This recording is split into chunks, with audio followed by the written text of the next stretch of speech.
যেহেতু আমি প্রেগনেন্ট, এখন হঠাৎ হঠাৎ করে আমার অনেক কিছু খাইতে মন চায়। তো আজকে সব রান্নাবান্না শেষে আমার হঠাৎ মন চাইলো একটু যদি গরুর ভুঁড়ি হইতো তাইলে মনে হয় পেটটা ভরা ভাত খাইতে পারতাম।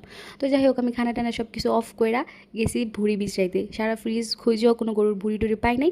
পরে যাই হোক পাইছি এক পুটলা গরুর তেল চর্বি, অল্প কিছু মাংস আছে কোনার মধ্যে। আচ্ছা যাই হোক, ভাবলাম এটাই রান্না করে খাই, আমার আবার তেল চর্বিও ভালো লাগে। তো যাই হোক, তেলটারে সুন্দর করে আমি পেঁয়াজ, কাঁচামরিচ, আদা রসুন সুন্দর করে আমার সব মশলা টশলা দিয়া সুন্দর করে কষাইয়া গুস্তটারে কষাই নিছি। আর আপনারা দেখতেই পাইতেছেন এখানে আসলে কোনো মানে গুস্ত কম, তেলই বেশি। তারপর এটাকে আমি অনেকক্ষণ ভালো করে কষাই নিছি। তো এই প্রেগনেন্ট অবস্থায় কোন কোন আপুদের আমার মধ্যে এরকম হুটহাট অনেক জিনিস খাইতে মন চায়, প্লিজ কমেন্ট করে জানাও তোমরা।